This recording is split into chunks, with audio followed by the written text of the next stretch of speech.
Well, that was a big opportunity lost tonight by the Dockers. Boy, and yes, as much credit as Brisbane deserve, and I will be giving them their flowers in the video as well.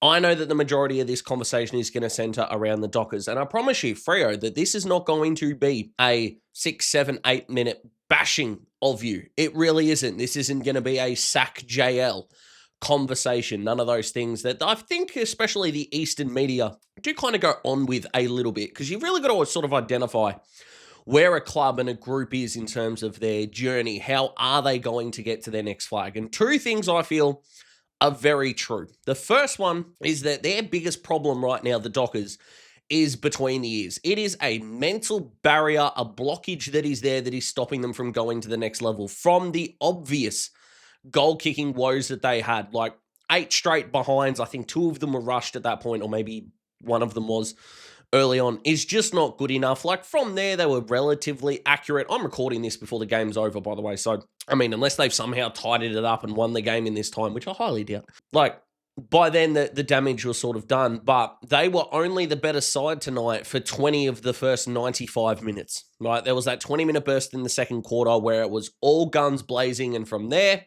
it all fell away, unfortunately. And the goal-kicking woes is a part of that, because as bad as they were without the ball early, like Brisbane took 46, I think, uncontested marks in that first quarter, the most anyone had taken in a quarter against the Dockers this year.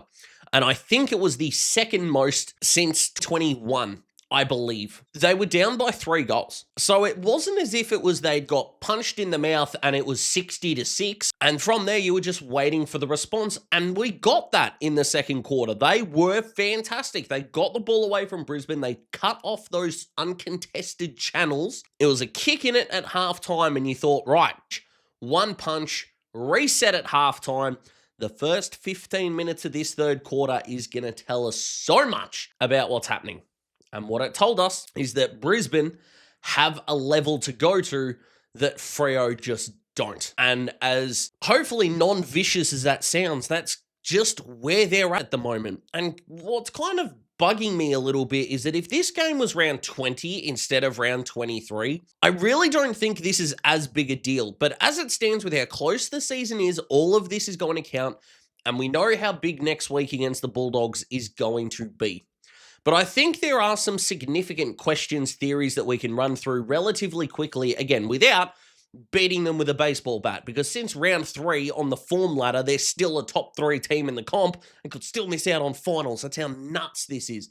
But a couple things that I want to go through. The first thing that I want to go through is everything about the fear of Hayden Young being injured is 100% correct. My third midfielder theory is holding up better than nearly anything else I've ever said on this channel, is that I don't care how good your midfield is, it's only as good as your third best mid. And for Freo, fully fit and firing, that is Sarong 1, in my opinion, Brayshaw 2, Hayden Young 3.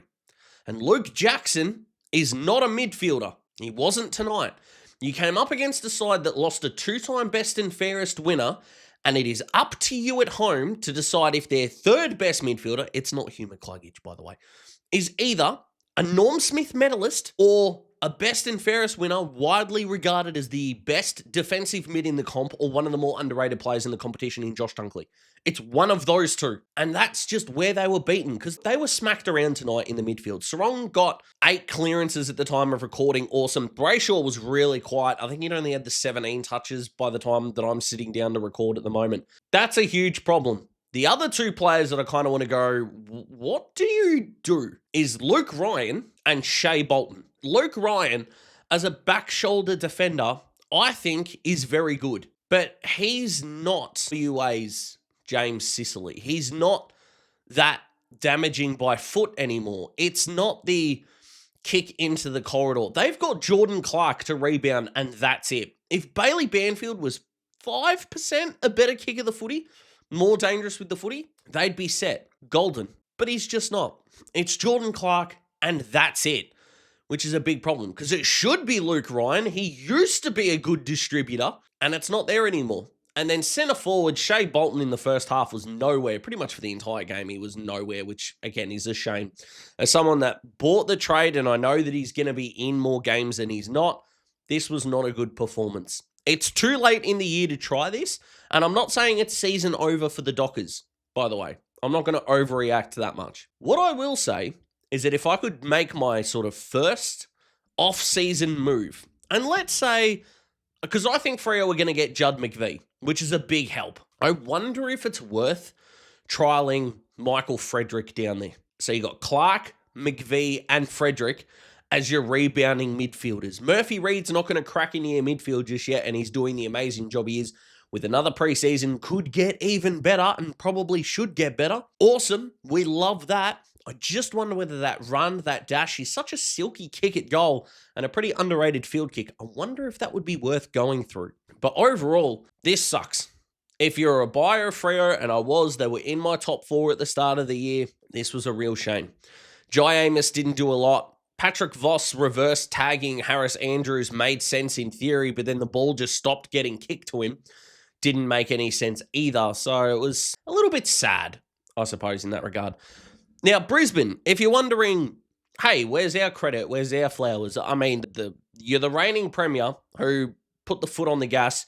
You've only lost 3 now of your last 21 away games. I think you've only lost 5 of your last 27. Like, this was a powerful performance. Yeah, you got smacked by the Suns.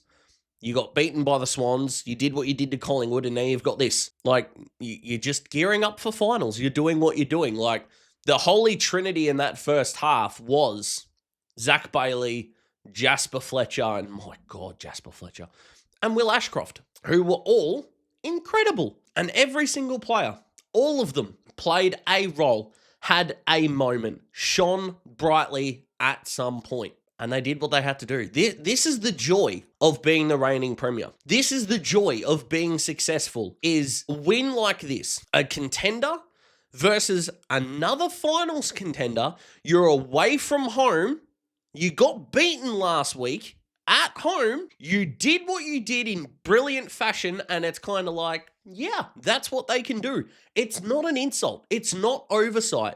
It is a passing acceptance on just how freaking good you are. You're extraordinarily good.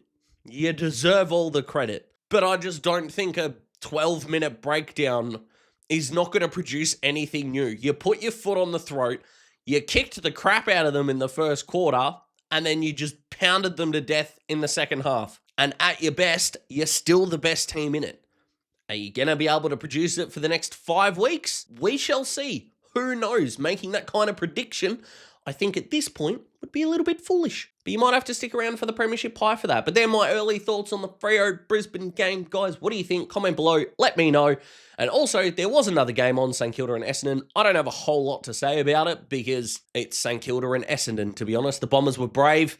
Feel bad for Mason Redmond because that late goal probably should have gone through. And the Saints just don't like winning in convincing fashion for some reason.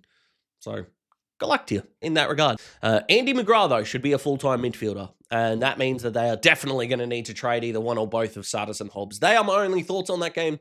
Hopefully you guys are having a good start to your weekend. Mine is going not great, but we shall see if that improves really quickly. All of my work resources have crashed. So that's not fun. But let me know how you guys are going. I hope you're having a fantastic time. The Hawks play tomorrow, so you should check out my reaction to that and got other videos coming throughout the week. Like the video if you like the video. Subscribe to join the Daz Talks Footy family. I will see you in the next video, my friends. Goodbye.